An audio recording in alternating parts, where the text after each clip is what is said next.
¿Me escuchan?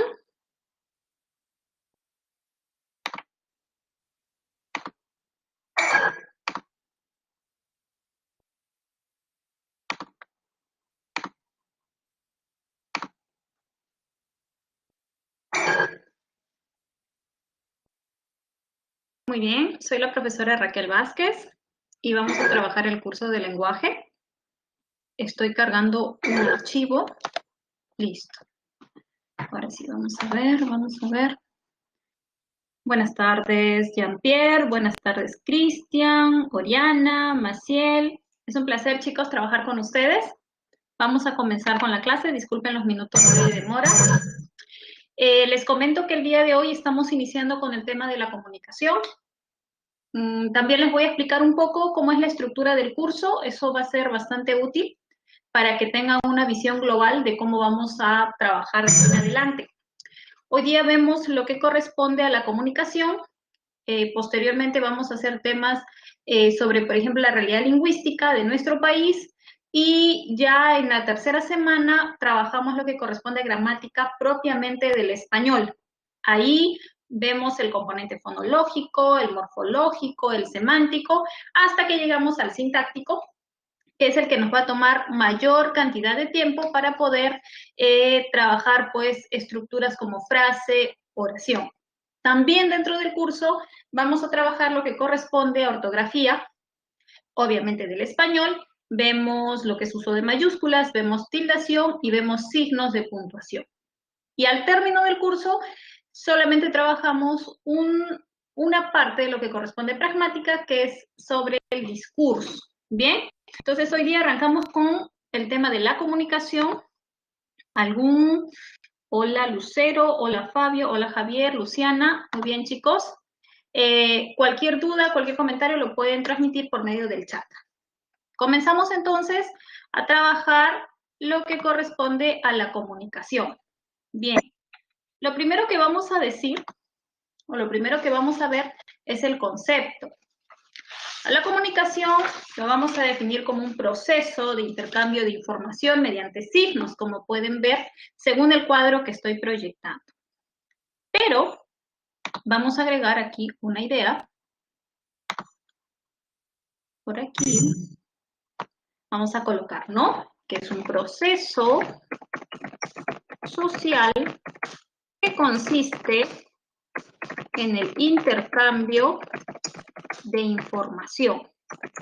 Esa información va contenida en los mensajes, ¿no?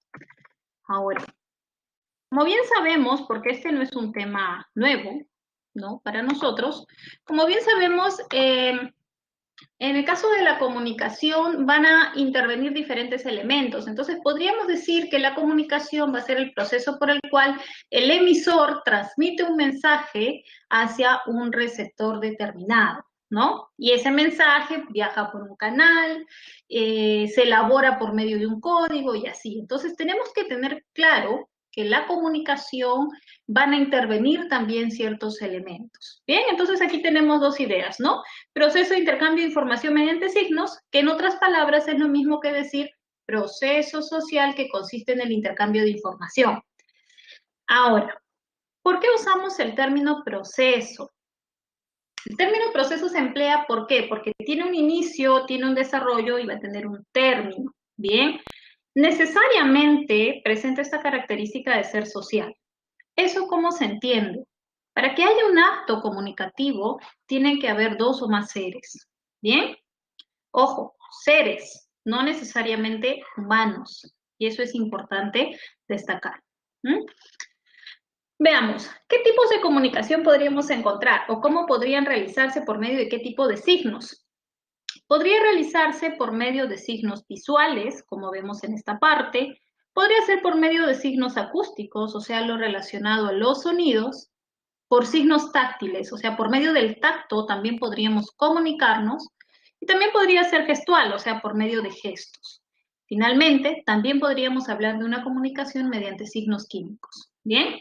Eso podría darse, por ejemplo, también en animales y plantas, y lo vamos a ver más adelante. Continuamos. En un inicio les comentaba que en todo acto comunicativo van a intervenir algunos elementos, ¿no? Son los que van a participar del acto comunicativo. Acá tenemos un esquema que nos presenta a la denominación de cada uno de ellos. Por un lado, tenemos al emisor, el cual va a elaborar un mensaje para poder hacerlo llegar al receptor. Ahora, este mensaje va a viajar por un canal para poder llegar del emisor al receptor y se va a construir por medio de un código. Ahora, ¿por qué aparece debajo de mensaje el término referente? Porque todo mensaje, como el mismo nombre lo indica aquí de referente, se va a referir a un elemento del entorno. Bien, por eso es que lo denominamos como referente. Y finalmente la circunstancia. Este es otro elemento que va a aparecer en todo acto comunicativo. Lo que vamos a hacer ahora es definir cada uno de ellos, ¿bien? Para tener un concepto más claro o más preciso. Comenzamos con el término de emisor. En primer lugar, ¿por qué se denomina emisor? Bueno, está relacionado con el verbo de emitir, ¿no? Es el encargado de emitir el mensaje. En otras palabras, vamos a decir que el emisor es el que desea transmitir un mensaje, el que va a construir un mensaje. Bien, es el origen del mensaje, es el punto de partida del mensaje. Ese es nuestro emisor. Por ejemplo, en estos momentos yo soy la emisora, ¿no? Porque soy yo quien está construyendo un mensaje para hacerlo llegar a ustedes. Continuamos. Ahora, el emisor construye un mensaje para hacerlo llegar a un receptor. Como el mismo nombre te indica, el receptor es quien va a recepcionar el mensaje. O sea, dicho en otros términos, el receptor es el destino del mensaje. ¿Bien? Ahora, estamos hablando del mensaje, ¿no? El emisor crea el mensaje, el receptor lo va a recibir, pero ¿qué es en sí el mensaje? El mensaje es toda la información que está constituida por pensamientos, sentimientos, opiniones, etcétera, que quiere transmitir el emisor al receptor. ¿Bien? Ahora, ¿cómo llega este mensaje del emisor al receptor? Pues lo hace por medio de un canal. ¿Bien? El canal es un medio que va a llevar al mensaje del emisor al receptor. Por ejemplo, si estamos en una conversación, entonces el aire va a llevar al sonido. Se realiza por medio de las ondas sonoras. Si yo escribo un mensaje de texto, por ejemplo, entonces de repente el celular me sirve como un medio, la red también me va a servir, el mismo internet que está llevando mi mensaje. Si escribo una carta a mano, entonces el papel que tiene un soporte físico será mi canal. ¿Bien? Luego, ¿pero cómo hace el emisor para poder construir el mensaje? O sea, ¿qué es lo que emplea el emisor? Emplea el código. Y el código lo vamos a definir como un sistema de signos que sirve ¿para qué? Para construir un mensaje. ¿Bien? Estos signos pueden ser lingüísticos o pueden ser de cualquier otro tipo de naturaleza. ¿Bien? Sin embargo, es muy importante, es uno de los elementos más importantes y que garantiza que haya éxito en el acto comunicativo. ¿Por qué? Porque es muy necesario que el emisor y el receptor conozcan el mismo código para que se realice la comunicación. En estos momentos, yo como emisora estoy empleando el código lingüístico del español. Y el hecho de que ustedes sepan y conozcan el español, que manejen el mismo código que yo, garantiza que haya éxito en el acto comunicativo. ¿Bien? Entonces recuerda, el código es uno de los elementos más sociales. ¿Por qué?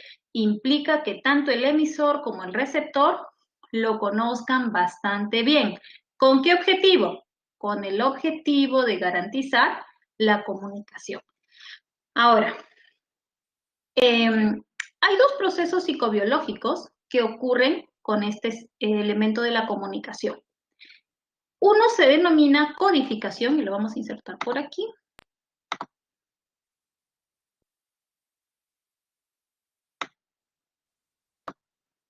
tenemos la codificación y por otro lado la descodificación.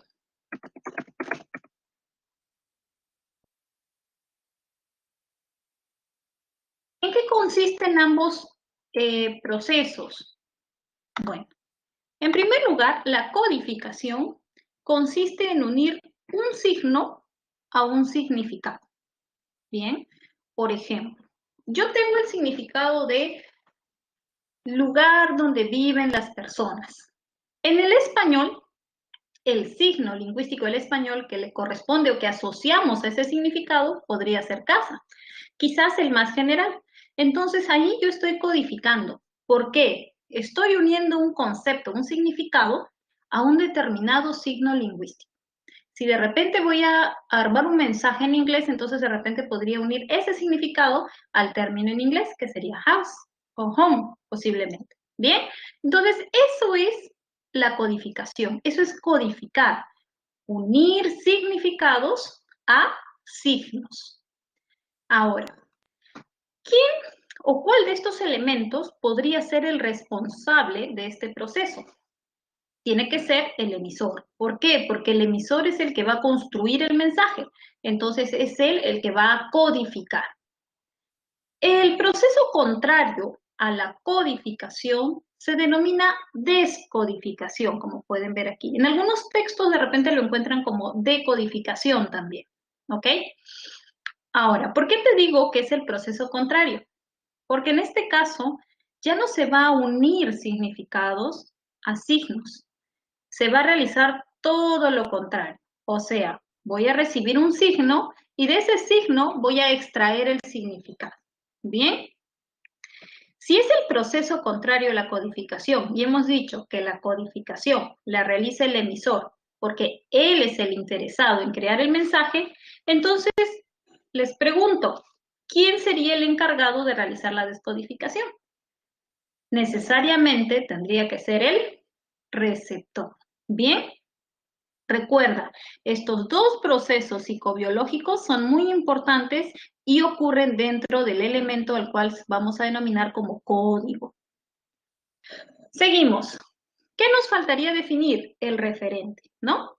Como ya lo habíamos dicho en un primer momento, el referente es a lo que se refiere el mensaje. Es el elemento de la realidad que se evoca en el mensaje. Por ejemplo, si yo te digo, la casa es grande, entonces en esa oración estoy refiriéndome, estoy hablando de la casa. Quiere decir que la casa va a ser mi elemento denominado como referente. Es a lo que se refiere el mensaje. Ahora, no necesariamente tiene que tener realidad física. ¿Por qué? Porque sabemos muy bien que en el caso del español, por ejemplo, existen sustantivos abstractos. Y nosotros podemos hablar de la amistad, de la solidaridad, de la honestidad, etc. Entonces, el referente, ojo, no necesariamente va a ser algo concreto, puede ser también algo abstracto. Ahora, hay algo más en cuanto a este elemento. En algunos textos posiblemente lo encuentren como realidad y no como referente. Ambos términos hacen referencia a lo mismo. Bien, entonces referente o realidad. Finalmente tenemos la circunstancia, que también lo pueden encontrar con el nombre de contexto. Algunos autores lo denominan así. En este caso vamos a trabajar con el término de circunstancia. La circunstancia es el lugar y el momento del acto comunicativo. Todo acto comunicativo se da en un determinado momento y en un determinado lugar. Bien, por ejemplo, en este caso podríamos decir, ¿no? Lima es el lugar donde se está dando este acto comunicativo, probablemente. Y en cuanto al momento, bueno, diremos que son las 3:20 de la tarde. Bien. A ver, ¿hay alguna pregunta, jóvenes? Por ahora, ¿todo está claro? ¿Vamos bien? ¿Muy rápido? ¿Muy lento? Les agradezco que me escriban por el chat por ahí. Muy bien, tenemos un bilingüe por aquí. Excelente. Muy bien. Perfecto. Listo, entonces continuamos, ¿bien? Allá, por ahí me piden que regresemos a la diapositiva anterior, no hay problema. Esta era nuestra diapositiva anterior, es la primera diapositiva que estamos proyectando, que era sobre la comunicación. Tienes ahí la definición y tienes los tipos de signos que se emplean en el acto comunicativo. Bien, esa es tu primera diapositiva entonces. Y luego teníamos que es un esquema sobre los elementos de la comunicación. Ahí, ahí. Tenemos una pregunta de un compañero que me dice si la circunstancia es lo mismo que contexto. A ver, lo que sucede es que en algunos textos a veces no emplean el término de circunstancia y emplean el término de contexto. Bien, es cuestión de terminología en realidad. Lo mismo que en el caso de referente o realidad. Sin embargo, aquí en la PRE, nosotros lo que hacemos es trabajar con el término tanto de referente como circunstancia. Entonces ahí no vas a tener dificultad. Bien, hago estas aclaraciones, muchachos, y es importante porque a veces sucede que yo sé que a ustedes les gusta investigar mucho, entonces por ahí revisan otros materiales y encuentran, ¿no? En cuanto a lo que es la comunicación, hay muchas teorías, hay muchas investigaciones al respecto y a veces los autores prefieren usar ciertos términos, ¿no? Incluso dentro de los elementos de la comunicación, algunos mencionan al ruido. Sin embargo, no lo estamos tomando en cuenta. ¿Por qué? Porque el ruido no es un elemento que siempre aparezca. Aparecen algunos actos comunicativos que impiden, obviamente, la comunicación, pero no siempre. Entonces, como no está siempre, no está considerado aquí.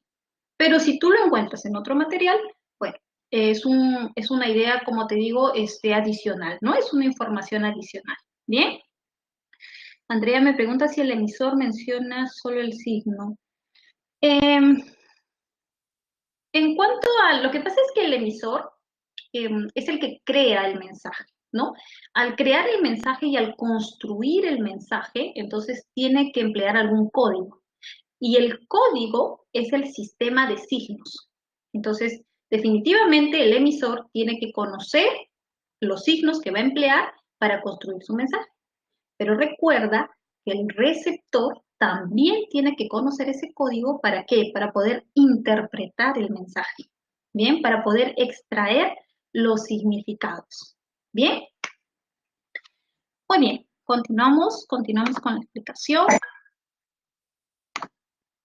Ok, perfecto. De nada.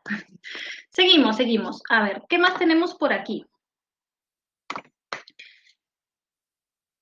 Lo que vamos a ver ahora son los tipos de comunicación. Esto también es muy importante en este tema. Bien. ¿Y por qué te digo que es importante? Mira, cuando hablamos de comunicación, lo primero que vamos a afirmar es que todos los seres vivos se comunican.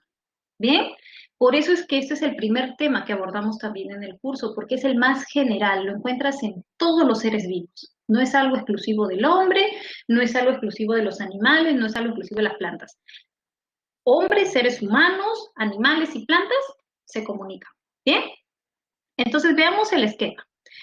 Cuando ya hablamos de la clasificación de la comunicación, podemos decirlo de manera más general. Puede ser humana como puede ser no humana. ¿Bien? Hablemos primero de la comunicación humana. Esta comunicación humana, como el mismo nombre te indica, se da en grupos humanos, en seres humanos. Y los seres humanos, para poder comunicarnos, tenemos diferentes formas, diferentes maneras de hacerlo. ¿Bien? Una de ellas es de manera verbal. Ahora, vamos a agregar aquí, porque algunos denominan verbal, pero también puede ser lingüística, ¿no? Lingüística. ¿Bien? Y por otro lado tenemos la no verbal, que también puede ser, agregamos ahí, no lingüística. Entonces, cualquiera de ellas. Cualquiera de las dos denominaciones. La comunicación puede ser humana verbal o puede ser humana lingüística, lingüística o verbal, recuerda las equivalencias, o puede ser humana no verbal o no lingüística. Muy bien, vamos a centrarnos ahora en la comunicación humana verbal o lingüística. ¿Por qué recibe esa denominación? Mira, recibe esa denominación Porque se emplea un código lingüístico. O sea, no empleas cualquier código. ¿Recuerdas que hace unos momentos mencionamos que habían diferentes tipos de códigos? Bueno, uno de ellos es el lingüístico, ¿ok? En el caso de emplear un código lingüístico, quiere decir que vas a emplear una lengua. Ahora, recordemos, ¿cuáles son lenguas? Tienes el español, es una lengua, tienes el aymara, tienes el quechua, tienes el asháninka, tienes el francés, tienes el coreano, tienes el chino, etc. Todas esas son lenguas, que es equivalente a decir códigos lingüísticos. Entonces, cada vez que en un acto comunicativo se emplee alguna de esas lenguas, estaremos frente a una comunicación humana lingüística o verbal. Sin embargo, hay que hacer una aclaración. Si vamos a emplear una lengua, sabemos que podemos hacerlo de manera oral o de manera escrita.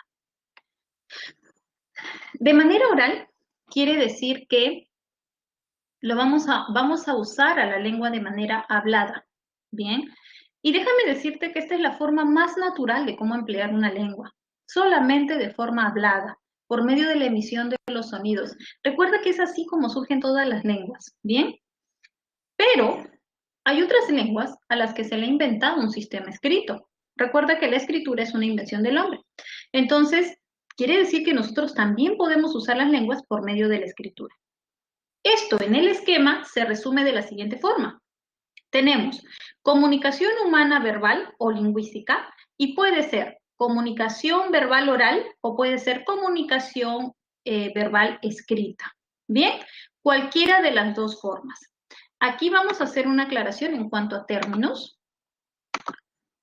Por ejemplo, si estamos en una comunicación verbal oral, entonces al emisor se le va a denominar como hablante, ¿no? Porque es quien habla, ¿ok? Y al receptor se le va a denominar oyente, porque es quien va a escuchar. ¿Perfecto? Entonces tenemos aquí al emisor denominado como hablante y al receptor denominado como oyente. Por otro lado, tenemos a la comunicación verbal escrita. Te decía, en este caso lo que se emplea es el sistema de la escritura. Y aquí también vamos a hacer la precisión, ¿no? En este caso, el emisor se va a denominar como escritor. Y el receptor se va a denominar como lector. ¿Se entiende? ¿Bien? Ambos reciben esas denominaciones, ¿por qué? Solamente, ojo, no quiere decir que dejen su rol de emisor o receptor. Se denominan así, ¿por qué? Porque están dentro de un tipo de comunicación verbal específica. Si es oral, hablamos del hablante y el oyente, y si es escrita, hablamos del escritor y del lector. ¿Bien? Pero en ambos tipos, tanto en la comunicación verbal oral o escrita, necesariamente se emplea una lengua, cualquiera de ellas. Ojo, cualquiera de ellas. Eso es importante resaltar. Entonces, recuerda las denominaciones, ¿no? Tienes comunicación humana verbal o lingüística, que puede ser oral o escrita. Por otro lado, tenemos la comunicación humana no verbal o no lingüística. En este caso, no se emplea ningún código lingüístico. En este caso, lo que se va a hacer es emplear otro tipo de recursos. Por ejemplo, se pueden emplear sonidos, se pueden emplear gestos, se puede emplear el tacto, bien, o se pueden usar, se puede transmitir una comunicación por medio de la vista, solamente observando, por medio de una imagen, bien. Por ejemplo, en este caso tenemos un símbolo, ¿no? Esto se emplea mucho en lo que corresponde al tránsito. ¿Qué significa? Que no se puede voltear en U, ¿cierto? Entonces, pero ahí no está la descripción y no dice prohibido voltear en U. No se emplea, el español no se emplea en ninguna lengua, es solamente un símbolo que tiene un significado. ¿Bien? Ese es un tipo de comunicación no verbal. También ocurre, por ejemplo, en un partido de fútbol, ¿no? Los árbitros suelen mostrar tarjetas con diferentes colores y esas tarjetas con colores, ya sea amarillo, sea rojo, tienen un significado, ¿cierto?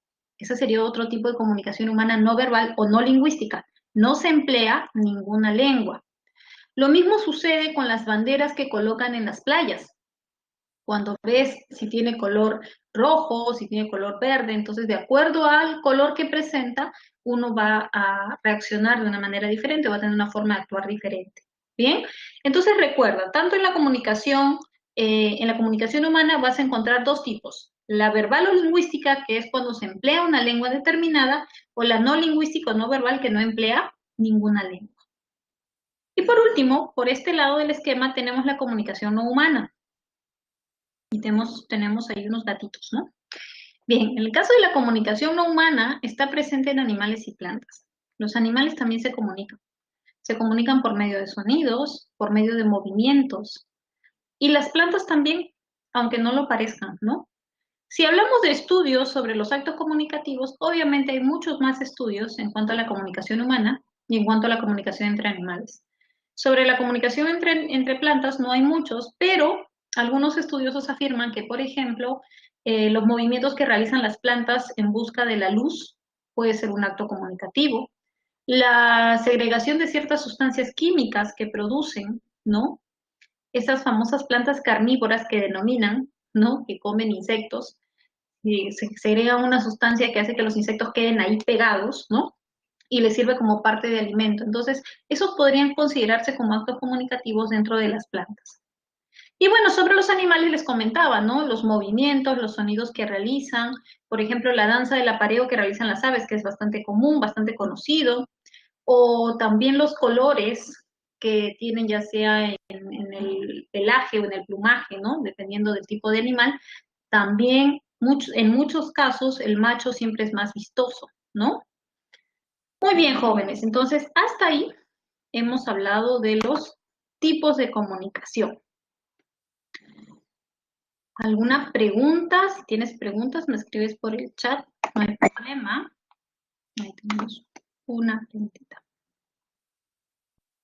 ¿Cómo clasificaríamos a la comunicación entre animales y humanos? Lo que pasa es que son dos tipos de comunicación diferentes, ¿no? Decimos que la comunicación puede ser, como mencionamos en la primera parte del esquema, humana y no humana. Bien, ahora, ¿cómo nos comunicamos nosotros con los animales? Lo que pasa es que se me ocurre en estos momentos, ¿no? Al ver tu pregunta, de repente cuando tenemos un perrito que está maestrado, ¿no? En el caso del perro se puede comunicar por medio del olfato, ¿no? Los perros suelen olfatear todo lo que tienen en su entorno. Pero si tú te comunicas con tu mascota, entonces podría ser por medio de algo que le hayas enseñado. Normalmente cuando entrenan a los perros lo hacen por medio de comida, ¿no? O sea, se les enseña algunos movimientos y se le da comida y entonces el animal está condicionado a algo. ¿Bien? Sin embargo, cuando se habla de comunicación, están los dos tipos bien delimitados, ¿no? Comunicación humana y comunicación humana, que sean entre la misma especie. ¿Ok? Muy bien. Genial. Ahora, claro, el olfato también justamente es lo que mencionaba en el ejemplo anterior el caso de los perros, ¿no? Que tienen el olfato muy desarrollado. Ellos suelen olfatear todo su entorno. Es más, cuando se encuentran con otro de la misma especie, empiezan a olfatearse, ¿no? Y es así como ya tienen un patrón de forma de comportarse, un patrón de comportamiento. ¿Bien? Entonces el olfato también entraría, sería uno de los recursos que emplean para poder tener algún tipo de comunicación. Excelente, chicos. Sí, sí hay también. Claro que es un poco más difícil, ¿no? De identificar. Por ejemplo, la emisión de ciertas hormonas, la segregación de ciertas hormonas en el cuerpo del hombre o de la mujer, aunque uno no lo identifique, pero sí ingresa por medio del olfato. Hay algunos estudios, y eso lo pueden consultar de mejor manera, o quizás les pueda dar una explicación más clara el profesor de biología, bien, pero sí, dicen que a veces se acercan más personas a ti dependiendo de la etapa o la segregación de hormonas que tengas en ese momento de tu vida. Recuerdo un comentario muy interesante que una vez me hicieron, y me decían, cuando las chicas, las mujeres o los hombres están enamorados, es cuando más amigos y más personas tienen en el entorno, y es por la hormona que están segregando. Entonces, quiere decir que nosotros no somos conscientes, pero sí nuestro olfato y nuestros sentidos lo perciben, ¿ya? Entonces, sí podría haber una comunicación química en humanos, pero no es consciente, ¿ya? Ese es el detalle. A diferencia, por ejemplo, de una comunicación oral, ¿no? Por ejemplo, como en este caso, que estamos realizando un acto comunicativo que es totalmente consciente. En el caso de la comunicación química no lo sería. ¿Bien? Ok, ahora sí, continuamos. Seguimos. A ver. Tenemos algunos ejercicios de aplicación. Bien. Y dice, ¿qué clase de comunicación aparece en los siguientes ejemplos? Veamos. Número 1, un recetario de la gastronomía peruana. Uso de emoticonos en una red social. El empleo del quipu en el Tahuantinsuyo. El graznido de los cisnes. El debate en el Congreso. Una resolución rectoral. 5 por 80, 400. Y una llamada telefónica. A ver, veamos el primer caso. Me imagino que ya deben tener sus respuestas, ¿bien? Entonces veamos. Un recetario de la gastronomía peruana. ¿Qué tipo de comunicación sería? ¿Sería una verbal o no verbal? En primer lugar, sabemos que es humana. Bien, entonces por ahí ya descartamos. Yes. Es humana. ¿Es verbal o no verbal? Definitivamente tiene que ser verbal, ¿no? En un recetario se ha empleado un código lingüístico, entonces tiene que ser verbal. Ahora, si especificamos si es un recetario, podría ser escrita, ¿no? Porque se ha realizado por medio de la escritura. Muy bien. Número 2. Uso de emoticonos en una red social. Bueno, los emoticonos son símbolos que representan estados de ánimo, objetos del entorno, ¿bien? Esas caritas, por ejemplo, felices, tristes, que están llorando, que tienen frío, etcétera. Pero no se emplea un código lingüístico. Entonces, los emoticonos no pueden ser una comunicación verbal, ¿cierto? Vamos a decir que se trata de una comunicación no verbal. Vamos a ir agregando esa información para que, por ejemplo, aquí tenemos. Esta es una verbal. Verbal y podría ser escrita. Aquí. Uso de emoticonos, decíamos, es no verbal. No verbal y vamos a especificar. ¿De qué tipo? Propiamente visual. Número 3. El empleo del quipu en el Tahuantinsuyo. ¿Cómo podríamos considerarla? ¿Verbal o no verbal? También vamos a considerarla como no verbal. Ojo, porque no se emplea ningún código lingüístico. Y también va a ser considerada como visual. ¿Okay? Porque se observa para poder recibir la información. Seguimos. El graznido de los cisnes. ¿Cómo lo podríamos clasificar? A ver, aquí colocamos. En primer lugar es no humana, ¿cierto? No humana. Y como es un graznido, es un sonido, vamos a decir que es no humana auditiva. Muy bien. Seguimos. El debate en el Congreso. ¿Qué podríamos decir? ¿Humana o no humana? Humana, ¿no? Por ahí comenzamos, es humana. ¿Será lingüística verbal o será no lingüística no verbal?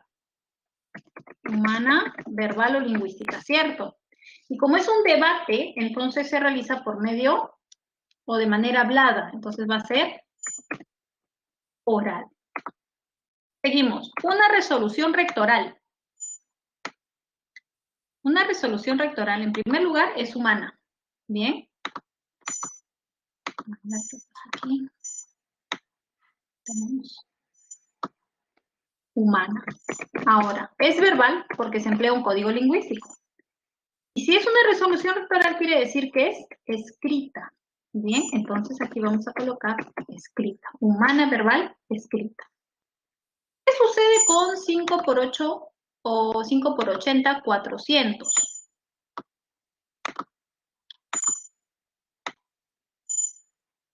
¿Cómo la consideramos? ¿Será verbal o será no verbal? No verbal, ¿bien? Porque no se emplea ningún código lingüístico, es no verbal. Ahora, si clasificamos dentro de las no verbales, entonces diríamos que es visual, ¿no? Porque es así como recibimos la información, por medio de la vista. Luego, una llamada telefónica. ¿Cómo la clasificamos? Una llamada telefónica. Tiene que ser humana y va a ser verbal. Bien, como es llamada, entonces es una comunicación verbal oral, porque es de manera hablada. Ahora, podríamos decir comunicación humana verbal oral, también podría ser verbal auditiva, o podría ser lingüística oral o lingüística auditiva. Es importante que recuerdes esas equivalencias, ¿bien? Entonces las voy a anotar aquí también para que lo tengas claro, ¿no? Si hablamos de la oral, vamos a colocar aquí, decimos oral.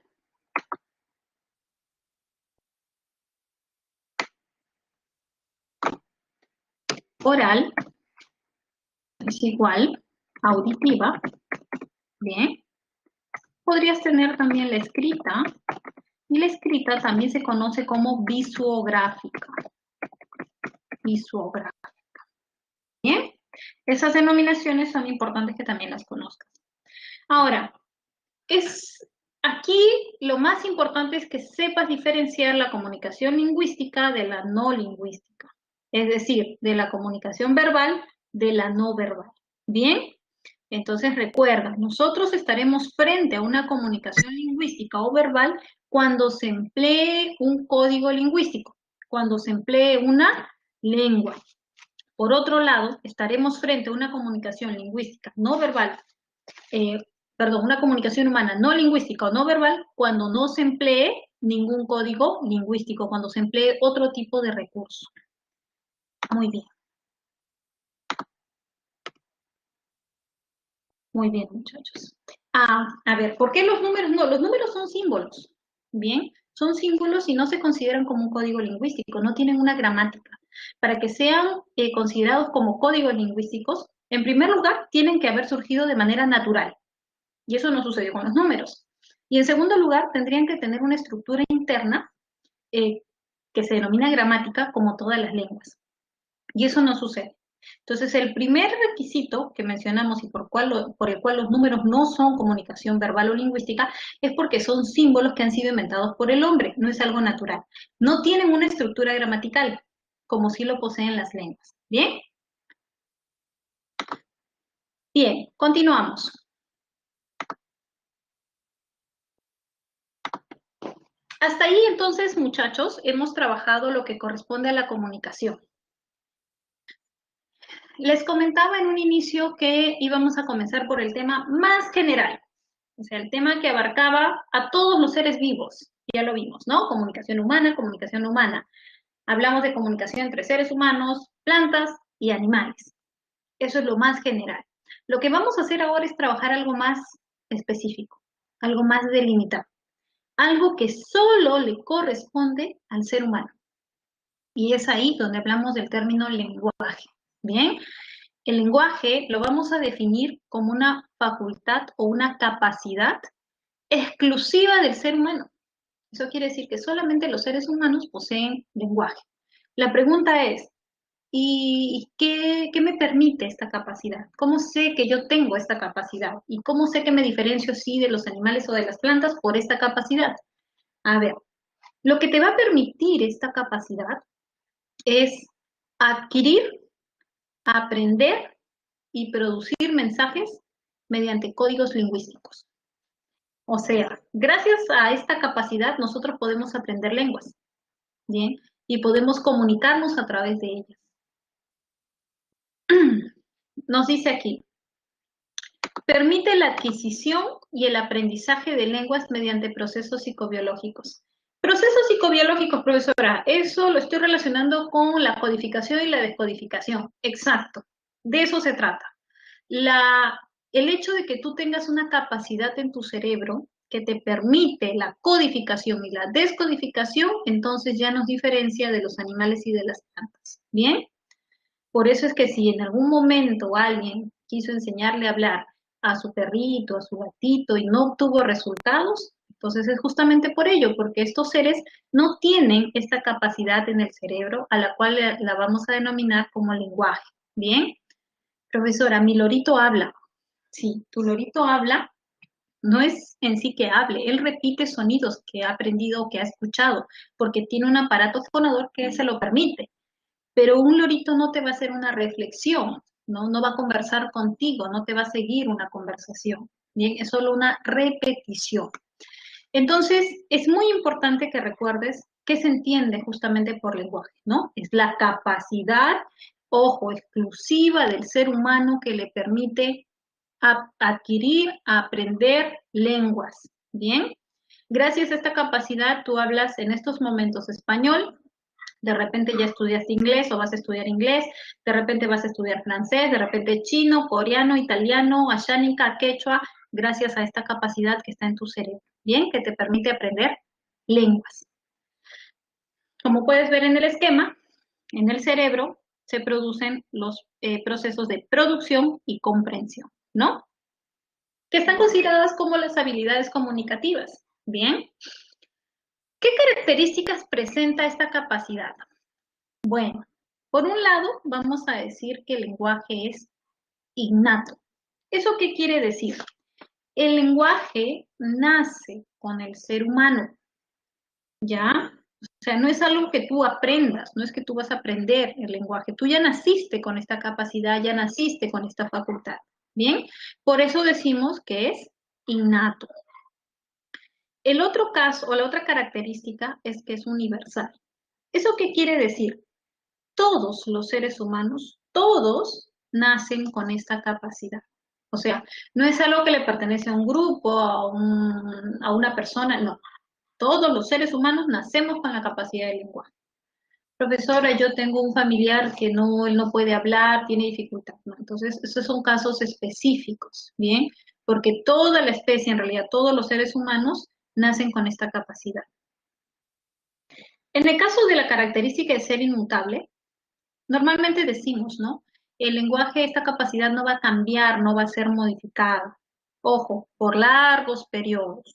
Bien. Sin embargo, podría ser mutable, podría cambiar, pero eso va a depender de qué? Va a depender del cambio evolutivo, o sea, de la especie. Si es que hay algún cambio, por ejemplo, en el funcionamiento del cerebro del hombre. Obviamente que si hay algún cambio de ese tipo, tiene que ser con el transcurrir de muchos años, como parte de un proceso evolutivo. Solamente ahí podría verse afectado o modificado el lenguaje. De caso contrario, vamos a mantener la idea de que es inmutable, o sea, que no sufre modificaciones. Es limitante, claro. Como cualquier otra capacidad que tenemos, nos va a poner ciertos límites, ¿bien? En este caso, el lenguaje estaría relacionado con el cerebro, ¿bien? De acuerdo al uso, al funcionamiento del cerebro del hombre, del ser humano, entonces el lenguaje va a tener ciertos parámetros que va a cumplir. ¿Cómo se sabe esto? Porque se han observado que todas las lenguas del mundo tienen ciertos aspectos comunes, ciertos parámetros, ciertos principios que las rigen. Y eso está determinado de qué? Según el funcionamiento de la estructura del cerebro. ¿Bien? No es aprendido, claro. Esta última característica estaría ya vinculada al hecho de ser innato, ¿no? Como es algo que nace con el ser humano, entonces no va a ser aprendido ni mucho menos olvidado. Tú nunca vas a aprender esta capacidad ni la vas a olvidar. Profesora, yo tengo un amigo que hablaba muy bien el francés y ya se olvidó, ya no habla francés. Ya. Es que eso es la lengua, ese es un código lingüístico, no es la capacidad, su capacidad para adquirir lenguas o aprender lenguas no se ha visto modificada. ¿Bien? Entonces es muy importante que recuerden a qué nos referimos cuando hablamos de lenguaje. Es una facultad exclusiva del ser humano, ojo, lo que nos diferencia de los animalitos, de las plantas, y gracias a esta capacidad podemos aprender lenguas, ¿bien? Podemos adquirir códigos lingüísticos, los que tú desees, recuerda, ¿ya? Profesora, yo aprendí español y quiere decir que siempre voy a aprender, no, tú puedes aprender cualquier idioma, el que tú desees. Bueno, ya entran otros procesos, ¿no? La práctica, la constancia, y tienes que desarrollar tus habilidades, pero tú tienes la capacidad para hacerlo. ¿Bien? Muy bien, seguimos avanzando. Ahora, junto al lenguaje, vamos a encontrar el término de las funciones del lenguaje. Y esto está más vinculado a la parte pragmática, a la parte del uso, ¿bien? Entonces vamos a mencionar, como puedes ver aquí, hay 3 funciones, ¿bien? Pero aquí puedes ver las otras 3. Son en total 6 funciones del lenguaje, ¿bien? 6 funciones. Es importante que veas primero de manera general. 6, ya sabes que son 6. Vamos a comenzar a describirlas, vemos algunos ejemplos, y como puedes ver en la última columna de la tabla dice destaca. A ver, ¿a qué se refiere con que destaca? Cada función del lenguaje va a destacar a un elemento de la comunicación.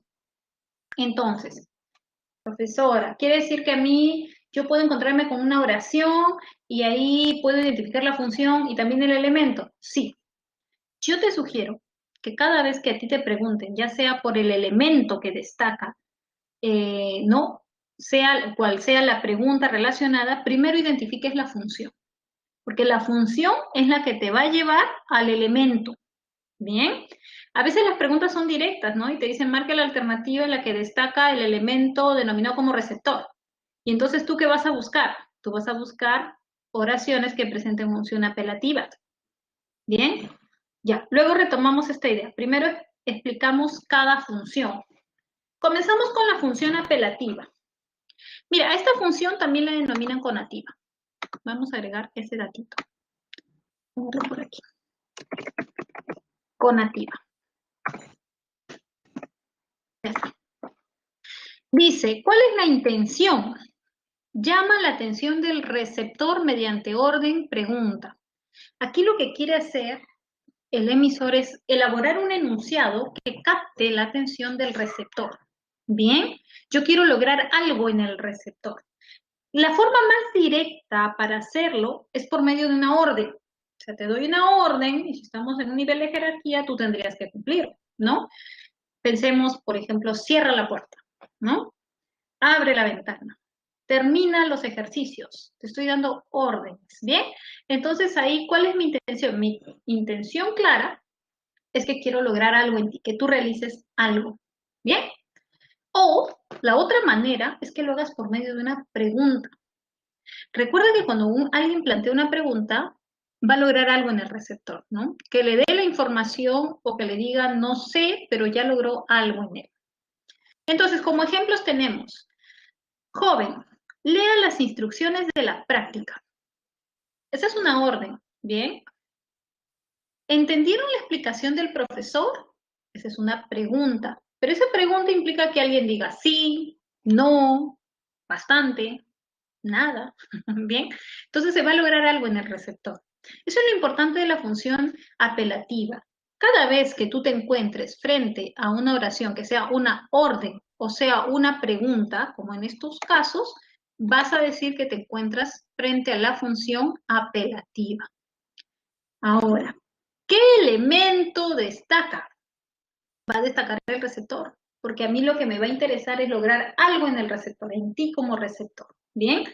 Entonces tienes que asociar y tienes que recordar que en la función apelativa, denominada también conativa, quien destaca es el receptor. ¿Bien? Seguimos. Siguiente función, la función referencial. A esta función también se le denomina representativa. También vamos a agregar eso. Representativa. ¿Qué sucede en esta función? Bueno, en este caso la intención es presentar información objetiva. O sea, que las oraciones o los enunciados en función referencial o representativa lo que hacen es informar sobre algo. Por ejemplo, César Tello estudió medicina en la Universidad San Marcos. Te está informando lo que pasó. Ceballos solicitó el voto de confianza. Te está informando sobre un hecho. Ese es el objetivo de la función referencial o representativa. Informarte sobre algo de manera objetiva. ¿Qué elemento destaca? El referente. Y aquí lo asocias con el nombre, ¿no? Función referencial, destaca el referente. Recuerda, puede ser referencial o puede ser representativa. Hay una diferencia básica entre la apelativa y la referencial, ¿no? La apelativa lo veíamos en órdenes y preguntas, mientras que la referencial se trata de enunciados declarativos, objetivos. ¿Bien? Seguimos con la función expresiva, a la cual también se le suele denominar como emotiva. En este caso, el emisor lo que hace es expresar emociones, opiniones o sentimientos. Bien, entonces, como puedes ver, esta función es mucho más subjetiva, porque hablar de opiniones, sentimientos o emociones es totalmente subjetivo. Es una diferencia básica que presenta con la función referencial. Por ejemplo, qué alegría verte tan bien, Felipe. Estoy expresando una emoción, la alegría que siento. ¿Mm? Me parece que esta clase es amena. Me parece que es una expresión que usamos para dar una opinión. Entonces, me parece que esta clase es amena, estoy dando mi punto de vista. Yo podría decir eso, de repente mi compañero va a decir, no, me parece que está muy aburrida, ¿no? No me gusta. Entonces, está dando su punto de vista. Bien, cada vez que te encuentres con este tipo de enunciados que son claramente subjetivos, vas a estar frente a la función expresiva o emotiva. O por ejemplo, cuando se emplean esos adverbios de felizmente llegaron a tiempo, ¿no? Ese felizmente, entonces tiene una carga subjetiva. Como puedes ver, los signos de exclamación también están relacionados. Recuerda que en el español usamos los signos de exclamación, como en otras lenguas, claro está, para representar sentimientos, emociones, ¿no? Puede ser alegría, como también puede ser desesperación, exageración, etcétera. Ahora, ¿qué elemento de la comunicación destaca en la función expresiva o emotiva? El emisor. ¿Por qué? Porque él te dice lo que siente o lo que piensa. Seguimos. Ya trabajamos las tres primeras, ahora vamos a ver tres funciones más. Y con esto completamos esta parte de las funciones del lenguaje. Tenemos la función metalingüística. La función metalingüística también se suele denominar como metaverbal. Así que si le encuentras con esa denominación, se refiere a lo mismo. ¿Cuál es la intención de esta función? Se emplea para describir la lengua. ¿Ya? Lo que va a hacer es describir la lengua. Te va a describir la estructura interna de una lengua, su funcionamiento gramatical. Entonces, la información que te da es netamente gramatical. Por ejemplo, el verbo amar es transitivo. Te está clasificando un verbo del español, te está describiendo una característica del código lingüístico español. Luego te dice, el quechua es aglutinante, ¿bien? El quechua es una lengua, es un código lingüístico y te está diciendo una característica, ¿no? ¿A qué se refiere cuando te dice que es aglutinante? Es una lengua que va adquiriendo diferentes significados por medio de la inserción de ya sean prefijos o sufijos, pero en este caso particular del quechua es por medio de sufijos, ¿no? Entonces, tú a un lexema del quechua le agregas sufijo, sufijo, y cada sufijo te va aportando un significado. A eso se refiere con aglutinante. Como puedes ver, es una característica gramatical. ¿Bien? Ahora, ¿qué elemento destaca de la función metalingüística o metaverbal? El código, obviamente, ¿no? Si voy a hacer una descripción gramatical de una lengua, entonces tiene que estar muy vinculado el código. Recuerda, cada vez que encuentres un enunciado en el cual predomina la función metalingüística, entonces va a destacar el código. Luego tenemos la función poética. En el caso de la función poética, también se suele denominar como estética. Estética. Lo que va a hacer es embellecer el mensaje empleando recursos estilísticos, o sea que en este caso el mensaje que transmite es bello, es bonito, impacta los sentidos, ¿bien? Aquí ya no importa ni el emisor, ni el receptor, ni el código, ni el referente. Aquí lo único que importa es el mensaje, cómo se ha construido un mensaje para que llame la atención y logre sentimientos, ¿bien? Es un mensaje bonito, insisto. ¿Dónde lo encuentras? En poemas, ¿no? En refranes. Por ejemplo, Puedo escribir los versos más tristes esta noche. Escribir, por ejemplo, la noche está estrellada y tiritan azules los astros a lo lejos. En realidad, es una forma poética de decir, ¿no? La persona está melancólica, está impresionada por la noche, etcétera. Muchos sentimientos que quiere transmitir, pero lo dice de una manera diferente. Esa es tu función poética o estética. ¿Bien? ¿Qué elemento destaca? El mensaje. Recuerda, en la función poética o estética, el elemento que va a destacar es el mensaje. Y por último, para terminar de hablar de las funciones del lenguaje, tenemos a la función fática. Fática, o también denominada de contacto. Bien, vamos a agregar eso, de contacto. Muy bien. ¿Cuál es la intención? Busca iniciar, prolongar la comunicación, verificar el estado del canal. ¿Para qué? Para garantizar el acto comunicativo. Eso es lo más importante. ¿Bien? Por ejemplo, aló, ¿me escucha? ¿No? ¿Está ahí? ¿Bien? Más o menos como lo que yo hice al inicio, ¿no? ¿Me escuchan? Ya, algo así, ¿bien? Para asegurarme de que haya comunicación, ¿no? Hola, ¿qué tal? ¿No? O ¿cómo te va? ¿No? Y continúas. Hay algunas expresiones ya hechas para establecer un acto comunicativo, ¿no? Y garantizar que haya cierta continuidad.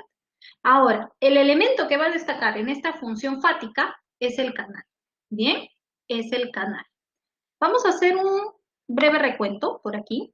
Teníamos entonces en un primer momento la función apelativa, se decía que también se llama conativa. ¿Qué es lo que hace? Llama la atención del receptor por medio de una pregunta o una orden. ¿Qué elemento destacaba en la función apelativa? El receptor. ¿Bien? Por otro lado, tenemos la función referencial o representativa. ¿Qué es lo que hace? Presenta información objetiva. El elemento que destaca en la función referencial es el referente. ¿Bien? Luego tenemos la función expresiva o emotiva. Lo que hace es expresar emociones, opiniones, sentimientos. Aquí el elemento más importante y el que va a destacar es el emisor. En la función metalingüística, denominada también como metaverbal, lo que hace es describir una lengua, describe un código lingüístico. Por eso, el elemento que destaca es el código. En la función poética, denominada también como estética, lo que importa es qué tan bello es el mensaje, qué tipo de recursos se han empleado para elaborar un mensaje. Bien, por ello, el elemento que destaca es el mensaje. Finalmente tenemos la función fática o de contacto. Lo que hace es iniciar, prolongar la comunicación, verificar el estado del canal. Por eso es que el canal es el elemento que va a destacar en este tipo de función. Expresiones como aló, me escucha, hola, ¿qué tal? ¿Mm? Muy bien. O también esas expresiones como 1, 2, 3, probando, ¿no? Cuando se prueba un micrófono, por ejemplo, para asegurarnos de que sí se escuche. Muy bien, jóvenes. Yo les decía que cuando ustedes quieran identificar el elemento que destaca en un enunciado, primero es mejor que identifiquen la función. Por ejemplo, ¿no? Volverán las oscuras golondrinas de tu balcón sus nidos a colgar, y otra vez con el ala en sus cristales jugando ya. En ese enunciado, si yo te pregunto directamente por el elemento de la comunicación, entonces probablemente tú dirías el mensaje. ¿Bien? Sí. Pero ¿cómo sabes qué es el mensaje? Ah, porque en ese enunciado que he mencionado, que la función que destaca es la función poética. Y en la función poética destaca el mensaje. Entonces, cuando a ti te pregunten por un enunciado, por el elemento de la comunicación que destaca, yo te sugiero que primero identifiques la función y va a ser más fácil. ¿Bien? Seguimos. A ver. Muy bien, excelente. Poética.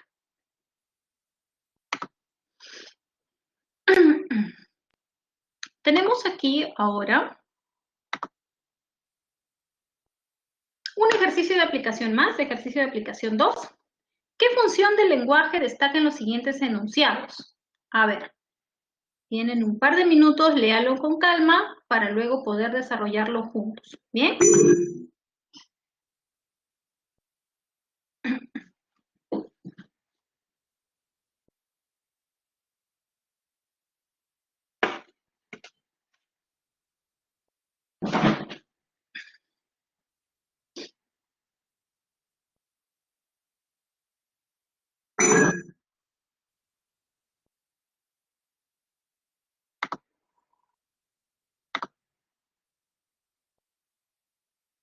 Muy bien, muy bien.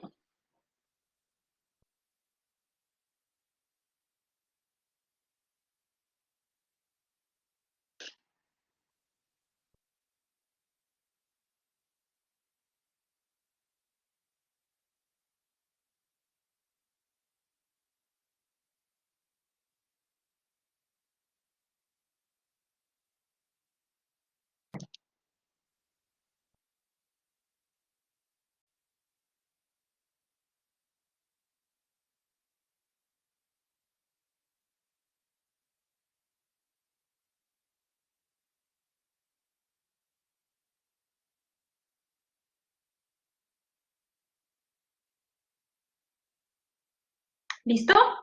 Ahora sí. Muy bien, es una participación muy activa. Muy bien, muchachos, excelente. Ya.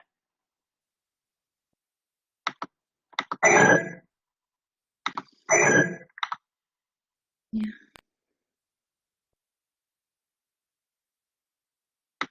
Muy bien, veo sus comentarios. Me parece genial que lo vean de forma clara. Ahí, comenzamos entonces. Número 1, decía, el arroz integral y las almendras contienen magnesio. Como puedo ver, en este enunciado se está informando sobre algo y lo está haciendo de manera objetiva. Bien, entonces, en este caso voy a tener a la función referencial o representativa, como ya vimos la otra denominación. Seguimos. Número 2, dice, ¿cuál es el rol de la telemedicina durante la pandemia? Ah, perfecto. Ya me di cuenta que es una pregunta. Si es una pregunta, entonces lo que busca es lograr algo en el receptor, ¿verdad? Que en este caso es información como respuesta. Entonces mi función será la apelativa. Muy bien. Seguimos. Pregunta número 3. Dice, Miguel Grau murió en el combate de Angamos y nos precisan el año 1879. Yo veo que me están informando sobre un hecho. Entonces va a ser la función referencial o representativa. Seguimos. Número 4. Los determinantes funcionan como MD del sustantivo. Recuerda que esa MD se refiere al modificador directo. Entonces, los determinantes funcionan como modificador directo del sustantivo. Bien, acá es un caso muy interesante. Algunos podrían decir, profesora, pero se trata de un enunciado que me informa y es objetivo. Puedo decir que es referencial. Pero a la vez veo que el mensaje me habla de una característica gramatical. Entonces podría ser metalingüística. Recuerda que te dice qué función del lenguaje destaca. ¿Eso qué quiere decir? Que una de ellas va a predominar frente a la otra.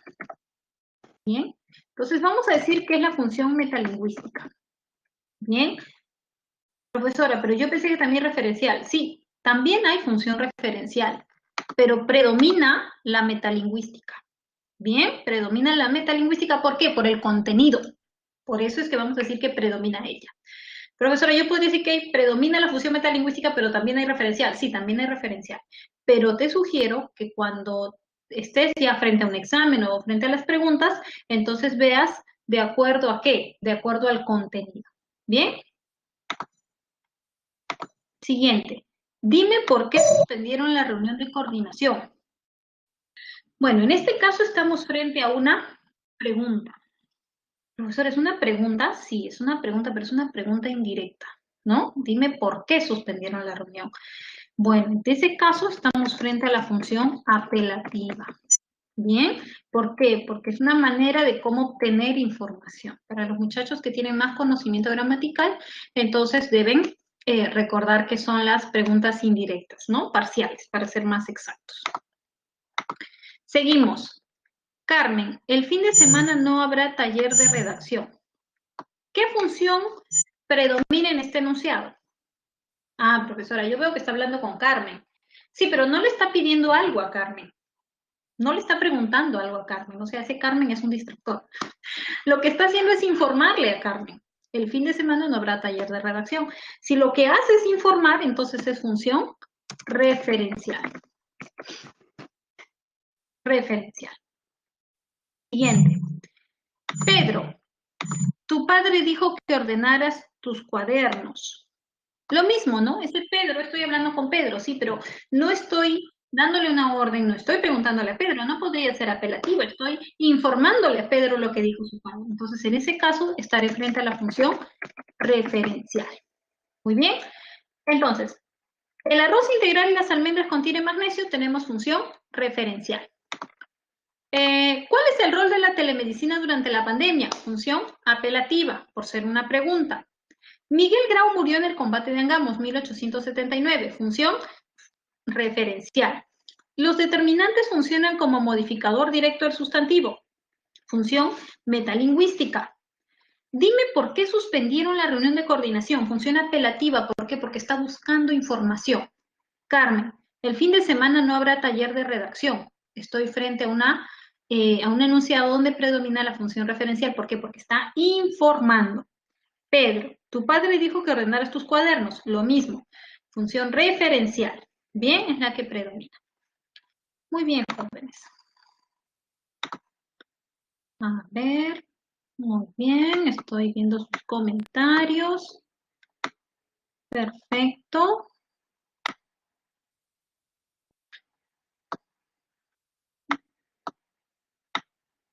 Excelente, muchachos. Excelente. Continuamos.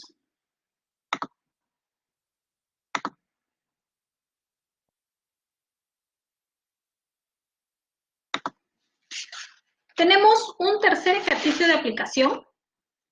Y en este caso la pregunta es más directa, ¿no? Nos dice, ¿qué elemento de la comunicación predomina en los siguientes enunciados? Ojo, nos están pidiendo qué elemento. Tienen un par de minutos para poder leerlo con calma e ir pensando en sus respuestas. ¿Bien?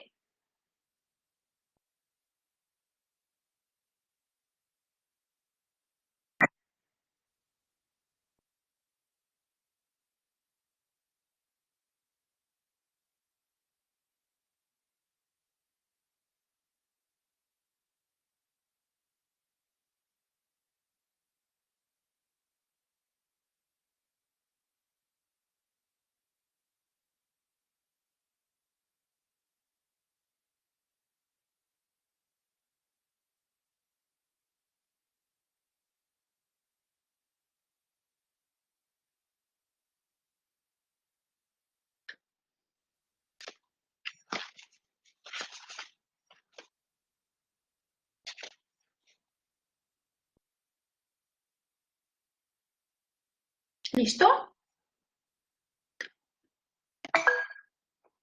Continuamos entonces. ¿Qué elemento de la comunicación predomina en los siguientes enunciados? A ver. Número 1. Javier, registra tu asistencia en el sistema. En este caso, cuando decimos Javier, registra tu asistencia en el sistema, yo les sugería que primero trabajemos con la función y así era más fácil identificar el elemento. ¿Bien? Ahora vamos a hacer el proceso contrario porque como la pregunta es directamente por elemento para que puedan entrenarse. Pero también vamos a considerar la función. Bien, vamos a considerar ambos. Comenzamos entonces. El primer caso. Javier, registra tu asistencia en el sistema. Le está dando una orden a Javier. Entonces, mi elemento va a ser el receptor. Yo quiero lograr algo en Javier, que es mi receptor. Si es el receptor, es porque mi función se denomina apelativa. Muy bien.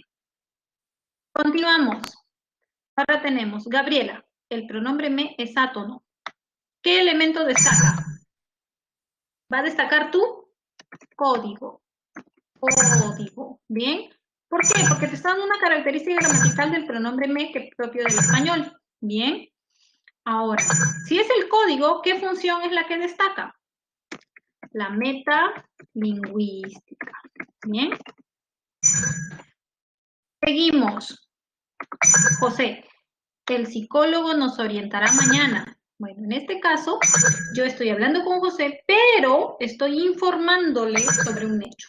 ¿Sobre qué? Estoy hablando específicamente sobre el psicólogo. Entonces, aquí es mi referente. Referente. ¿Qué función destaca?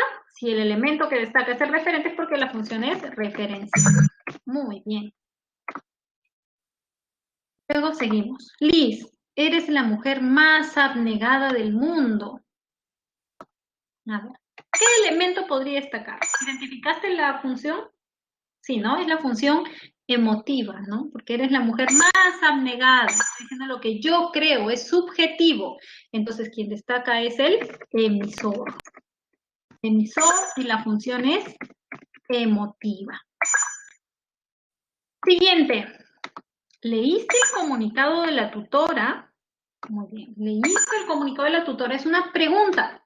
Entonces, en este caso, como es una pregunta, aquí quien va a destacar es mi receptor. Porque la función tiene que ser la función apelativa, ¿cierto? La función apelativa destaca mi receptor. Se trata de una pregunta, quiero lograr algo en él. Laura estudia italiano en aquel instituto. Bueno, estoy informando sobre un hecho. Bien. Si estoy informando sobre un hecho objetivo, entonces estoy frente al elemento que destaca, que sería el referente. Y la función sería denominada como función referencial. Por último, Daniela, ganamos por tu gran apoyo. En este caso, lo que tenemos es, ojo, tu gran apoyo. Te digo lo que yo creo, eso es algo subjetivo. ¿Qué importa aquí o quién destaca? El emisor te está diciendo lo que él cree. ¿Qué función es entonces? Muy bien, la función emotiva. Bien, yo te sugiero que trabajes así. Primero identificas tu función y luego tu elemento de la comunicación. Si ya estás más entrenado y conoces el tema y tienes práctica al respecto, entonces tranquilamente puedes identificar tu elemento de la comunicación sin ningún inconveniente. Bien. Sin embargo, si por otro lado recién estás conociendo más a fondo este tema, entonces primero identificas tu función, ya las escribimos a todas, y con ello va a ser más fácil que encuentres el elemento de la comunicación que predomina. Seguimos. Vamos a seguir delimitando el tema. Retomamos un poco lo que hemos mencionado. En primer lugar, hablamos de la comunicación y hemos dicho que todos los seres vivos se comunican, ¿cierto?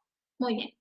Hablamos de los seres humanos, las plantas y animales. Luego mencionamos que el ser humano tenía una capacidad exclusiva, que era el lenguaje. O sea, solamente los seres humanos tenían una capacidad y ahí ya delimitábamos de todos los seres vivos que se comunican. Ahora solo hablamos del hombre que tiene una capacidad que le permite aprender lenguas. Seguimos delimitando. Entonces, al decir que el ser humano es el único que tiene una capacidad para aprender lenguas, entonces necesariamente tenemos que saber qué es la lengua. ¿Bien? Y eso es lo que vamos a ver a continuación. Por eso te decía que vamos a ir especificando, delimitando. De lo general estamos llegando a lo más particular. A ver, características de la lengua y del habla. Tenemos dos términos que están vinculados al fenómeno lingüístico. ¿Cuál es el fenómeno lingüístico, profesora? No he escuchado ese término. El fenómeno lingüístico está constituido, en primer lugar, por el lenguaje. O sea, la capacidad que le permite al hombre aprender lenguas. Quiere decir que la lengua también es parte del fenómeno lingüístico.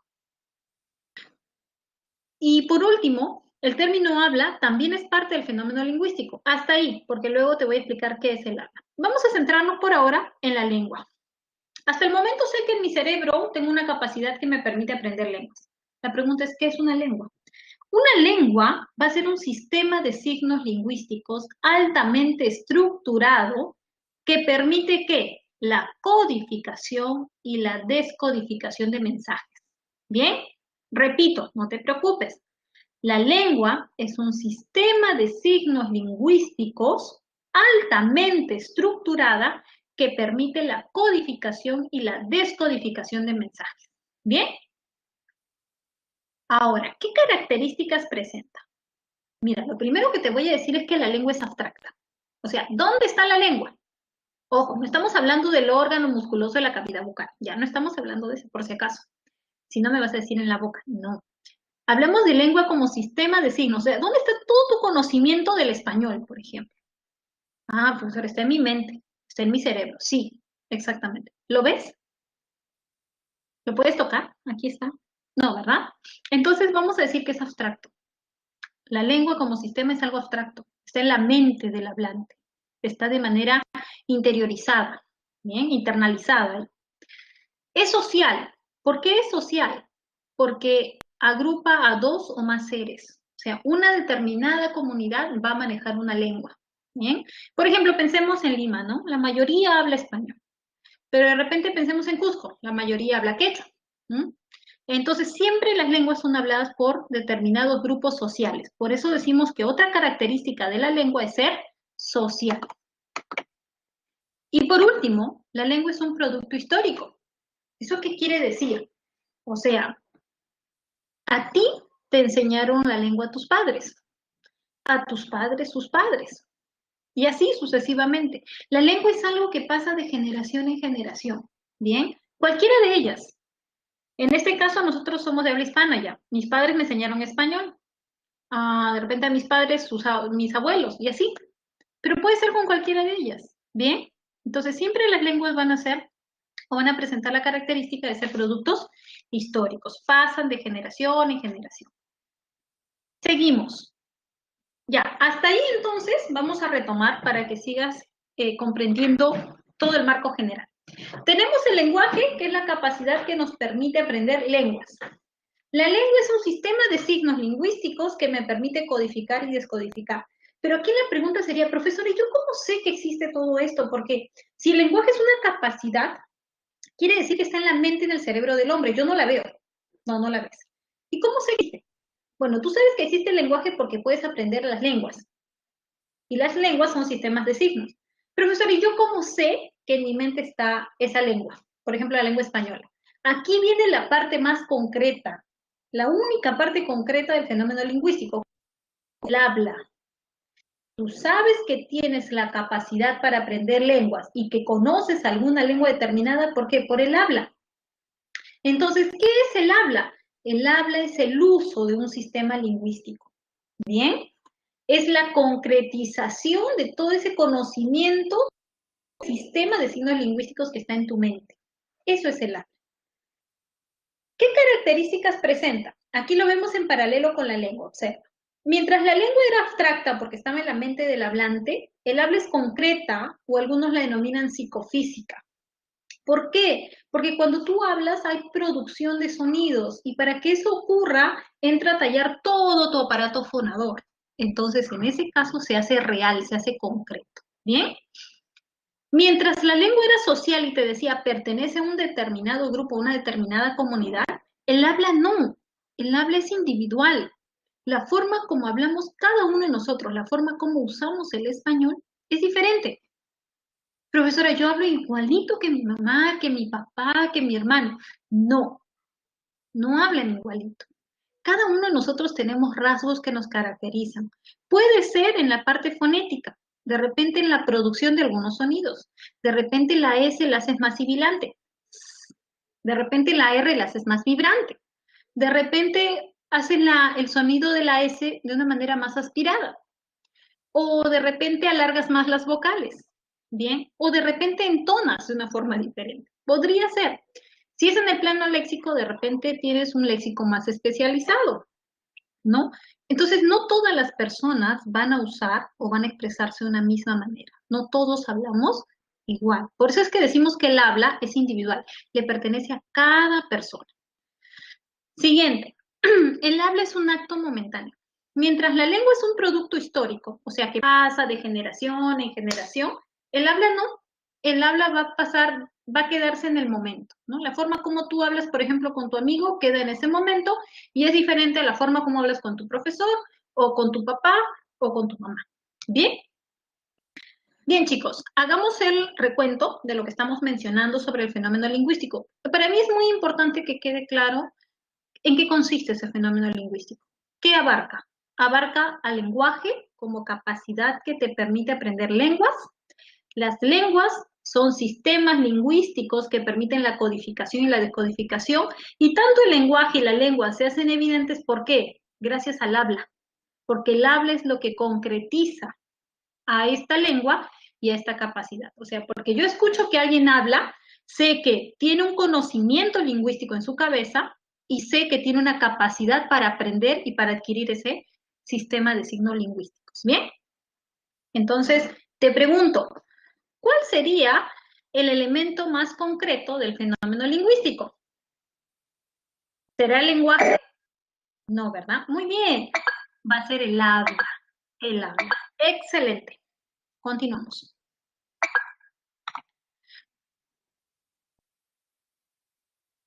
Esta parte también es muy importante que conozcas y está relacionada con la variación lingüística. Bien.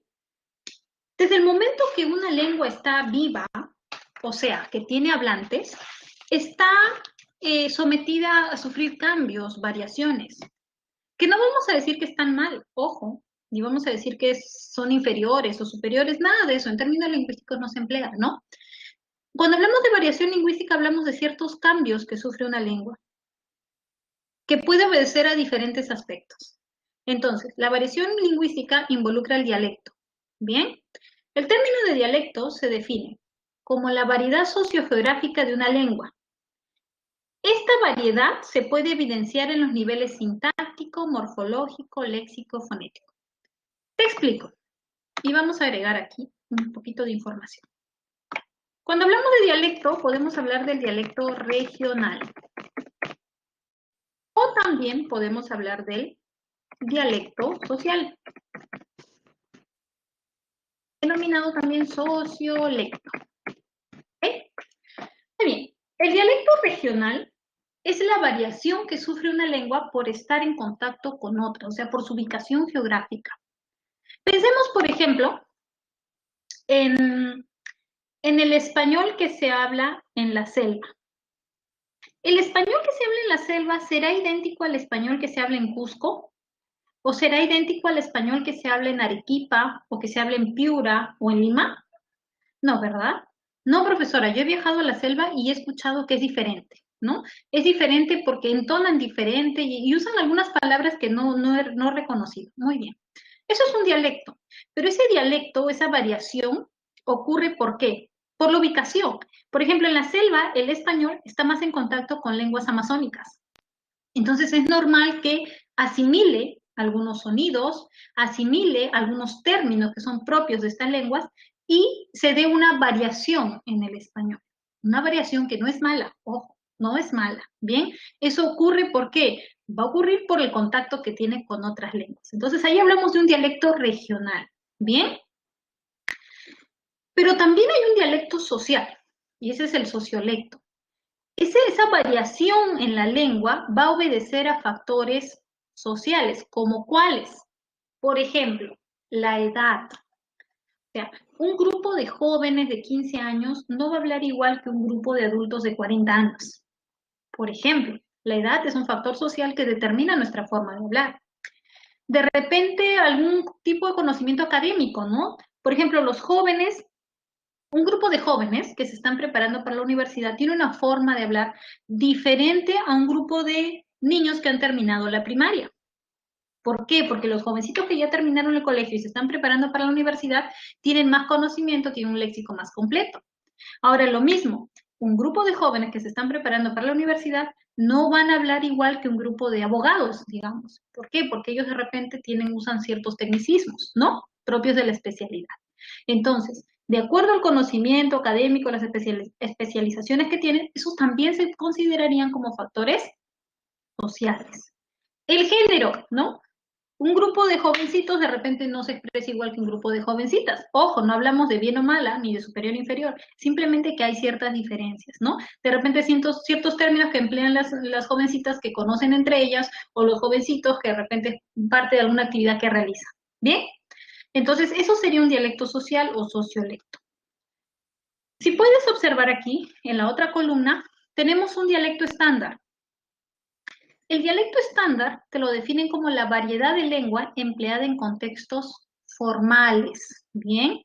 O sea, el dialecto estándar es el que se emplea en la transmisión de cultura. Es aquel dialecto que no comete ningún tipo de error, que respeta las normas establecidas por la Real Academia de la Lengua, ¿bien? Dice, es el denominador común entre todas las variedades de una lengua, ¿bien? Entonces, cuando nosotros nos hagan preguntas de dialecto estándar y te digan, por ejemplo, ¿no? Marque la alternativa que se encuentra en dialecto estándar, lo que te están solicitando es que identifiques dónde no hay presencia de error, no se ha cometido ningún error. ¿Bien? Profesora, y entonces el dialecto que hablan en la selva, en Arequipa, en Cusco que mencionó, ¿están equivocados? ¿Están mal? No, no están mal. Son variaciones que van a ocurrir de forma natural, ¿bien?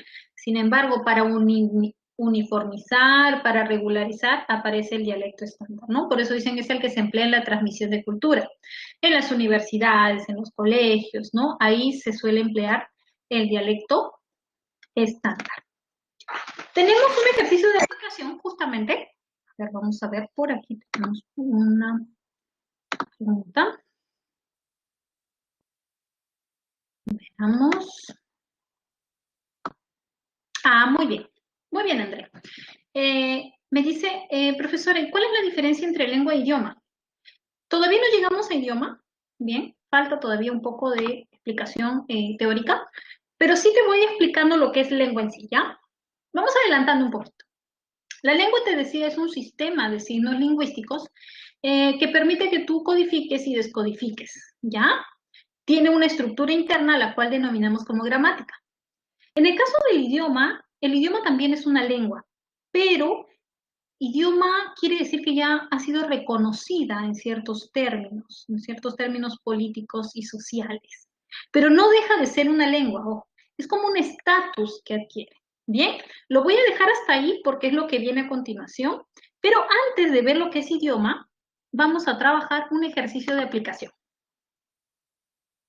Aquí. Dice, elige el enunciado que está expresado en dialecto estándar. Te mencionaba, ¿no? El dialecto estándar es aquel en el que no se comete ningún tipo de error. O sea, tiene que estar correctamente, que respete las reglas de la Real Academia de la Lengua Española. Te doy unos minutos para que leas con calma las preguntas y luego lo podemos desarrollar juntos. ¿Bien?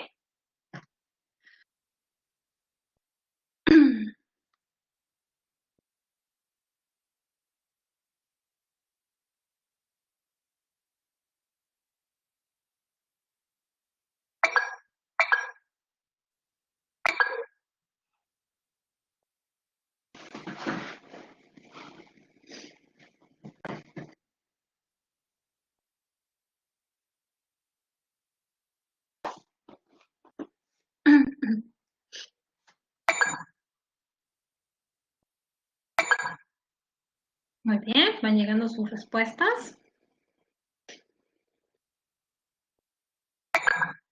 Muy bien, a ver, dice, elige el enunciado que está expresado en dialecto estándar.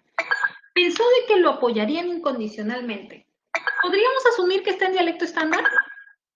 No, ¿verdad? Porque en este caso, ¿qué corresponde?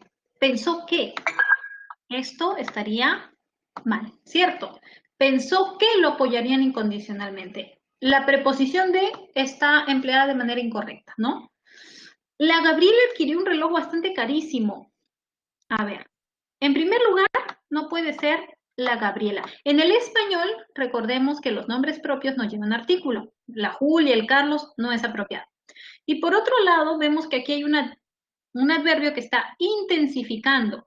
Si está intensificando, entonces el adjetivo no puede estar con la terminación ísimo o ísima. Entonces aquí hay un error. O el reloj es carísimo o es bastante caro. Habían pacientes que no recibían medicinas. Ok, esta es una oración impersonal. Si es una oración impersonal, deben recordar que el verbo tiene que estar en tercera persona singular, ¿no? ¿Por qué? Porque no acepta sujeto. Es una norma. Entonces aquí debió decir había. Felipe les prestó 3 diccionarios a su colega. ¿Qué error hay aquí? No podría ser les. ¿O sí? No, ¿verdad? No podría serles, ¿por qué? Porque es a su colega. A su colega es uno. Entonces debió decir, Felipe le prestó 3 diccionarios a su colega. Estaría bien el les si dijera, Felipe les prestó 3 diccionarios a sus colegas. Pero no es el caso, entonces está mal. ¿Habían leído algunas obras de César Vallejo? Sí, yo aquí comprendo que puede haber un sujeto. Ellos habían leído, entonces la concordancia es apropiada. Esta oración no es impersonal, está bien. Me alegra mucho que estén atentos, jóvenes. Lo mismo, en este caso se ha empleado el dialecto estándar. Bien, profesora, pero yo todavía no sé, no identifico si esa D está bien, si es bastante carísimo, si debía estar en tercera persona singular. No se preocupen, jóvenes, porque todo eso lo vamos a ir viendo conforme vayamos desarrollando los temas de gramática. Bien, no se preocupen. Seguimos.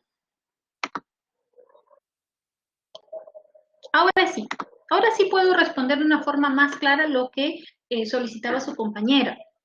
El caso de idioma, ¿no? Es la lengua oficial de una nación. Es el sistema lingüístico definido en términos extralingüísticos. Eso es lo que yo les comentaba, en términos políticos y sociales. Esta aclaración es muy importante, jóvenes. Todas las lenguas no son idiomas, pero todos los idiomas son lenguas. ¿Cómo se entiende eso? Todos los idiomas son lenguas, han sido lenguas, surgen así como lenguas naturales. Pero desafortunadamente solo algunas lenguas llegan a tener el estatus de ser idioma. Profesora, ¿y de qué depende? Depende de la política lingüística del territorio donde se encuentre. Bien, por eso ya cuando hablamos de idioma hablamos de un estatus político, social que se le asigna a una lengua.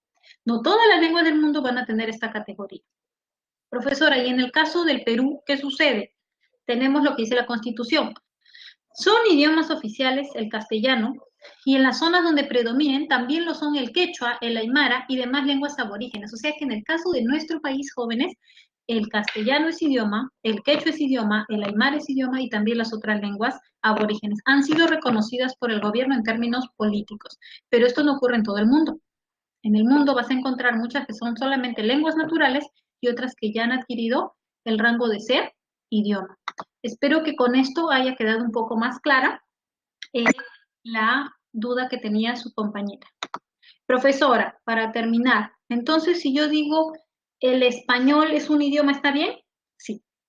Y si digo, profesora, el español es una lengua, también está bien. ¿Bien? Profesor, ¿es lo mismo? No, no es lo mismo. Idioma es cuando adquiere un rango, un nivel político, social, ¿ya? Lo que no ocurre con todas las lenguas del mundo. Pero en nuestro país, en nuestra realidad, sí. El español, el quechua, el aymara son lenguas y a la vez son idiomas porque el gobierno las ha reconocido. Bien, espero que con eso haya quedado un poco más claro. Muy bien, jóvenes, hasta ahí tenemos la explicación teórica. Les agradezco mucho su atención, pero, todavía no vamos a terminar. Vamos a ver ahora unas preguntas, bien, sobre el tema que hemos abordado.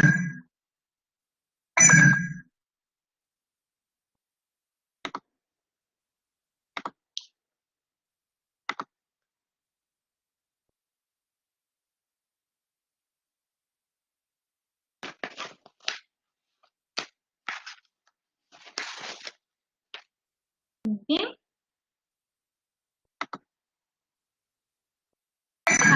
Tienen unos minutos para comenzar con, tenemos la pregunta 2.6 en pantalla. Primero, tienen unos minutos para poder observar estas preguntitas.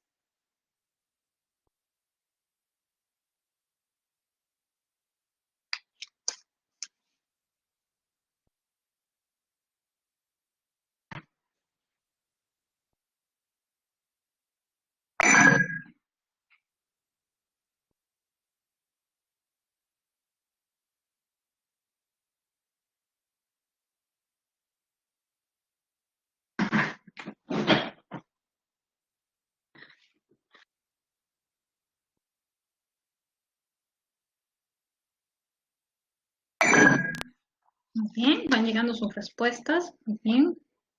A ver, comenzamos con la pregunta 2. Dice, En la comunicación verbal, las funciones del lenguaje aparecen superpuestas, pero con el predominio de solo una de ellas. Eso es lo que hablábamos del predominio de las funciones del lenguaje, según la actitud del emisor del mensaje. En concordancia con esta aseveración, ¿en cuál de los siguientes enunciados se advierte función apelativa? Muy bien, veamos. Desgraciadamente, el coronavirus ya llegó al Perú. No, aquí la función que se evidencia es la función emotiva, ¿verdad? Porque dice desgraciadamente, eso es un adverbio que te indica un malestar, que está dando su punto de vista.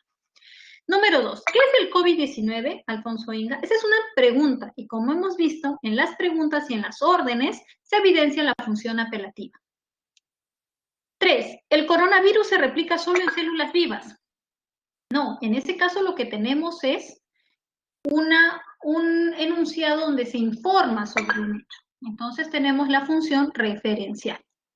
Leito, lávate las manos con jabón, por favor. Esa es una orden. Entonces, en este caso sí se evidencia la función apelativa. Podemos decir que nuestra respuesta aparece aquí, ¿no? En la alternativa C. La oración 2, que es una pregunta, y la 4, que es una orden. Seguimos con la 6. Pregunta 6. En la comunicación humana, la descodificación verbal es un proceso psicológico que, con el auxilio del contexto y de la situación, consiste en captar el mensaje a partir de signos verbales audibles y o visibles interiorizados en la mente cerebro. Según esta aseveración, ¿cuál es el elemento de la comunicación relacionado directamente con el mencionado proceso? En otras palabras, se está hablando de los dos procesos psicobiológicos que mencionamos relacionados al código, la codificación y la descodificación. Y en el caso de la descodificación, muy bien, lo que habíamos dicho es que estaba a cargo del receptor. Siguiente pregunta. Una lengua constituye un sistema verbal natural altamente estructurado que da forma particular a la facultad del lenguaje en una comunidad lingüística nacional o supranacional. Su estructura interna o gramática varía en el tiempo y en el espacio, y su área dialectal es heterogénea dialectalmente. Entre sus dialectos hay inteligibilidad mutua, esto es, sus hablantes pueden comunicarse entre sí. De la lectura del texto en referencia se puede inferir que, vamos a ver lo que continúa. A ver, la alternativa A aparecía aquí, veamos. A, solo algunas lenguas cambian en el tiempo y en el espacio. Esa es nuestra primera alternativa. Luego tenemos B, todas las lenguas naturales tienen variedades o dialectos. C, el área dialectal de una lengua es siempre homogénea. No todas las lenguas en sus dialectos tienen gramática. ¿Qué es lo que nosotros podríamos inferir? Mira, aparecía en tu alternativa B. Todas las lenguas naturales tienen variedades o dialectos. Es justamente lo que mencionábamos cuando explicábamos sobre el dialecto regional o social. Hay tantos factores que pueden generar la variación de una lengua que es normal que cualquiera de ellas se vea modificada, que sufra alguna variación. Entonces, en todas las lenguas del mundo vas a encontrar sus dialectos o sus variedades. Por ejemplo, en la comunidad de habla hispana, en Perú, nosotros empleamos el español de una manera, en Argentina lo emplean de otra, en Bolivia también, en Ecuador, todos nos entendemos, sí, nos entendemos porque somos la misma lengua, pero tenemos dialectos diferentes. ¿Bien? Tu clave entonces aparecía en barco. B. 11. En la comunicación escrita, un texto en dialecto estándar es garantía de unidad comunicativa entre los usuarios no ágrafos de los dialectos de una lengua, pues está estructurado en concordancia con las reglas o pautas de la gramática normativa. Tomando en cuenta lo aseverado, marque el enunciado que no está expresado en dialecto estándar de la lengua española. Y en ese caso, tenemos, Marcelina viajó muy nerviosa con Jacinto. Está en dialecto estándar, no hay ningún error. Roberto, el sol vuelve a salir todos los días. No se evidencia ningún error, es gramaticalmente correcto. Del Julián, su hija está muy nerviosísimo. Sí, ¿qué pasó ahí? En primer lugar, no pueden llevar artículo, muy bien, los nombres propios, ¿no? Y esa doble posesión de decir del Julián, su hija, no, la hija de Julián. Y luego, no podemos intensificar un adjetivo que ya está en su más alto nivel, como el caso de nerviosísimo. Entonces, muy nerviosísimo, ¿no? O muy nervioso, o simplemente nerviosísimo. Esa era la alternativa que presentaba error. Bueno, muchachos, ha sido un buen trabajo. Les agradezco mucho su participación activa. Es bueno saber que están siguiendo la hilación de lo que estoy explicando. Espero que realmente haya sido clara la explicación. Eh, Ahora vamos a realizar una pequeña encuesta. Bien, voy a leer la pregunta de manera oral. Estén atentos, por favor, porque ustedes son los que van a evaluar, van a responder. La pregunta es la siguiente.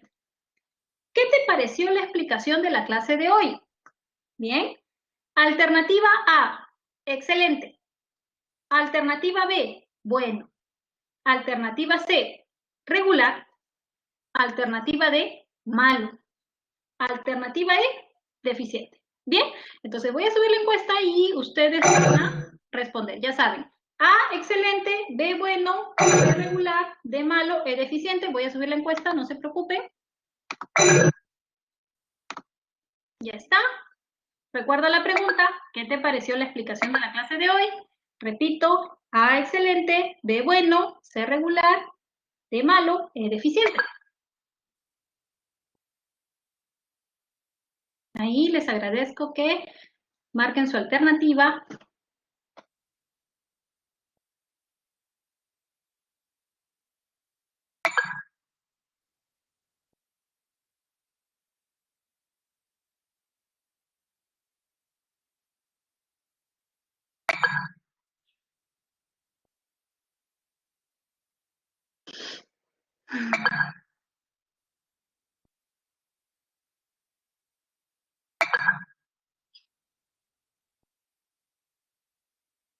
Bien, jóvenes, todos por favor, respondiendo.